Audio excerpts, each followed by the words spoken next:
Hi hello ನಮಸ್ಕಾರ. BS ಜುಲ್ಪುರ್ study ಸರ್ಕಲ್ಗೆ ಸ್ವಾಗತ. ನಾವು ಇಂದಿನ ವಿಡಿಯೋದಲ್ಲಿ ಪ್ರಮುಖ ಪ್ರಿಪೋಸಿಷನ್ಗಳಾದಂಥ ಬಿಟ್ವೀನ್ ಮತ್ತು ಅಮಾಂಗನ್ನು ವಾಕ್ಯದಲ್ಲಿ ಹೇಗೆ ಬಳಸಬೇಕು ಎಂಬುದನ್ನು ನಾವು ನೋಡ್ತಾ ಹೋಗೋಣ. ಈ ಒಂದು ವಿಡಿಯೋ ಸಾಮಾನ್ಯವಾಗಿ ಸಂವಹನ ಪತ್ರಿಕೆಯಲ್ಲಿ ಕೇಳುವಂಥ ಇಂಗ್ಲೀಷ್ ಗ್ರಾಮರ್ನ ಕುರಿತು ತುಂಬ ಇಂಪಾರ್ಟೆಂಟ್ ಆಗಿದ್ದು, KEA ನಡೆಸುವಂಥ ವಿಲೇಜ್ ಅಡ್ಮಿನಿಸ್ಟ್ರೇಟಿವ್ ಆಫೀಸರ್ ಹಾಗೂ KPSC ನಡೆಸುವ PDO ಪರೀಕ್ಷೆಗಳಿಗೆ ತುಂಬ ಉಪಯುಕ್ತವಾಗಿದೆ. ಸೊ ಯಾರು ವಿಡಿಯೋನ ಸ್ಕಿಪ್ ಮಾಡದೆ ಕೊನೆಯವರೆಗೂ ನೋಡಿ. ಇನ್ನೂ ಯಾರು ನಮ್ಮ ಚಾನಲ್ನ ಸಬ್ಸ್ಕ್ರೈಬ್ ಮಾಡಿಲ್ಲ, ದಯವಿಟ್ಟು ನಮ್ಮ ಚಾನಲ್ನ ಸಬ್ಸ್ಕ್ರೈಬ್ ಮಾಡಿ ಹಾಗೂ ಪಕ್ಕದಲ್ಲಿ ಕಾಣ್ತಕ್ಕಂಥ ಬೆಲ್ ಐಕನನ್ನು ಕ್ಲಿಕ್ ಮಾಡಿ. ಸೊ ವಿಡಿಯೋನ ಸ್ಟಾರ್ಟ್ ಮಾಡ್ತೀನಿ. V use between with 2 or more clearly separate things are people. ಅಂದರೆ ನಾವು ಬಿಟ್ವೀನನ್ನು ಯಾವಾಗ ಬಳಸಬೇಕು ವಾಕ್ಯದಲ್ಲಿ ಅಂದರೆ, ಬಿಟ್ವೀನನ್ನು 2 ಅಥವಾ 2ಕ್ಕಿಂತ ಹೆಚ್ಚು ವಸ್ತುಗಳು ಸಪ್ರೇಟಾಗಿ ಇದ್ದಾಗ, ಅಂದರೆ ಸ್ಪಷ್ಟವಾಗಿ ಬೇರೆ ಬೇರೆಯಾಗಿದ್ದಾಗ, ನಾವು ವ್ಯಕ್ತಿಗಳು ಅಥವಾ ವಸ್ತುಗಳು ಬೇರೆ ಬೇರೆಯಾಗಿದ್ದಾಗ ನಾವೇನು ಬಳಸ್ತೀವಿ ಅಂದರೆ ಬಿಟ್ವೀನನ್ನು ಬಳಸ್ತೀವಿ. ಉದಾಹರಣೆಗೆ, she sat between Radha and ಪವಿತ್ರ.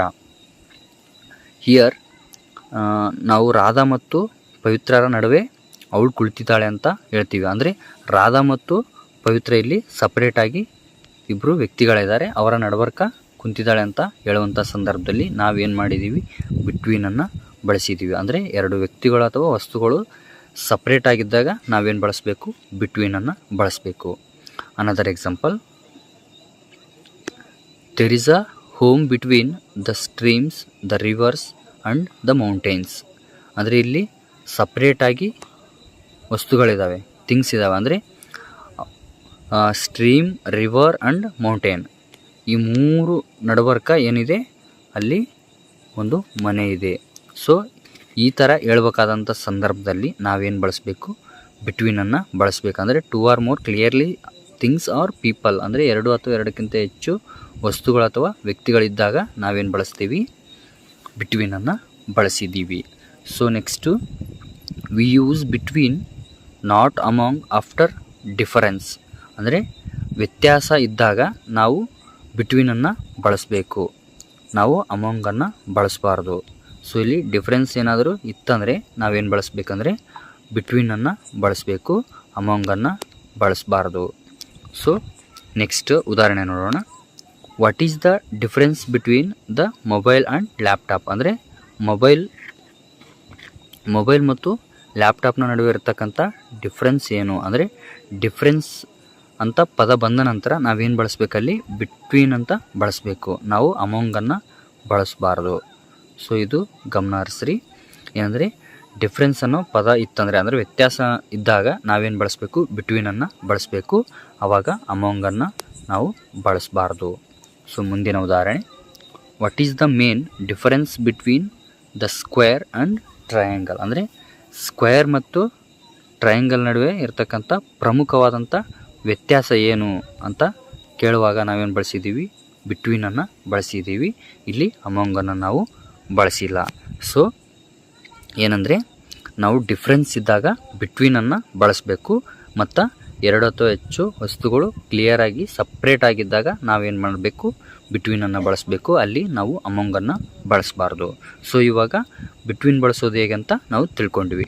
ಈ ನಂತರ ನಾವು ಅಮಾಂಗನ್ನು ಹೇಗೆ ಬಳಸಬೇಕು ಅನ್ನೋದನ್ನು ನಾವೀಗ ತಿಳಿದುಕೊಳ್ಳೋಣ. ಅಮಾಂಗ್, ಇಲ್ಲಿ we use among when reference is to group of people or things which do not see separately.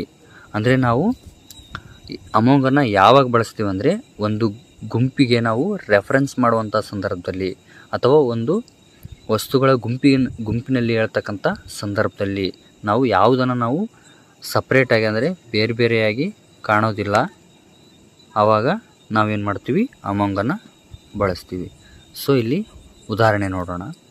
C sat among R students. ಅಂದರೆ ಇಲ್ಲಿ ಒಂದು ವಿದ್ಯಾರ್ಥಿಗಳ ಗುಂಪು, ಸ್ಟೂಡೆಂಟ್ಸ್ ಅಂದರೆ ಗ್ರೂಪು. ಸೊ ವಿದ್ಯಾರ್ಥಿಗಳ ಗ್ರೂಪ್ ಇದೆ, ಅವಳು ವಿದ್ಯಾರ್ಥಿಗಳ ಗುಂಪಿನಲ್ಲಿ ಕುಳಿತಿದ್ದಾಳೆ ಅಂತ ಹೇಳ್ತೀವಿ. ಅಂದರೆ ಸ್ಟೂಡೆಂಟ್ಸ್ಗಳ ಮಧ್ಯದಲ್ಲಿ ಕುಳಿತಿದ್ದಾಳೆ ಅಂತ ಹೇಳುವಂಥ ಸಂದರ್ಭದಲ್ಲಿ ನಾವೇನು ಮಾಡ್ತಿದ್ದೀವಿ, ಸೊ ಅಲ್ಲಿ ಗ್ರೂಪ್ ಇರೋದರಿಂದ ನಾವು ಅಮಾಂಗನ್ನು ಬಳಸಿದ್ವಿ. So next the resort was hidden among the trees. ಅಂದರೆ ರೆಸಾರ್ಟು ಆ ಒಂದು ಮರಗಳ ಗುಂಪಿನಲ್ಲಿ, ಅಂದರೆ ಮರಗಳ ಗುಂಪಿದೆ, ಸೊ ಅಲ್ಲಿ ಏನಾಗಿದೆ ಅದರೊಳಗಡೆ ಹಿಡನ್ ಆಗಿದೆ ಅಂತ ಹೇಳ್ತೀವಿ. ಸೊ ಇಲ್ಲಿ ನಾವೇನು ಬಳಸಿದ್ದೀವಿ, ಅಮಾಂಗನ್ನು ಬಳಸಿದ್ದೀವಿ. ಅಂದರೆ ಗುಂಪಿದ್ದಾಗ ಗ್ರೂಪ್ ಆಫ್ ಟ್ರೀಸ್ ಏನಿದ್ದಾವೆ ಇಲ್ಲಿ ಅದೊಂದು ಗ್ರೂಪ್ ಇದೆ. ಸೊ ಸ್ಟೂಡೆಂಟ್ಸ್ ಏನಿದ್ದಾರೆ, ಸ್ಟೂಡೆಂಟ್ಸ್ ಒಂದು ಗ್ರೂಪ್ ಇದೆ. ಸೊ ನಾವೇನು ಮಾಡಬೇಕು, ಆ ಒಂದು ಸಂದರ್ಭದಲ್ಲಿ ನಾವು ಅಮಾಂಗನ್ನು ಬಳಸಬೇಕು. ನಾವು ಬಿಟ್ವೀನನ್ನು ಇವಾಗ ಗುಂಪಿದ್ದಾಗ ನಾವು ಬಳಸಬಾರ್ದು.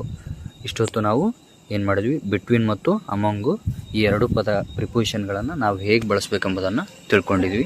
ಇದೇ ಥರದ ವಿಡಿಯೋಗಳಿಗಾಗಿ ನಮ್ಮ ಚಾನಲ್ ನೀವು ಸಬ್ಸ್ಕ್ರೈಬ್ ಮಾಡಿ ಹಾಗೂ ನಿಮ್ಮ ಸ್ನೇಹಿತರಿಗೂ ಕೂಡ ಶೇರ್ ಮಾಡಿ.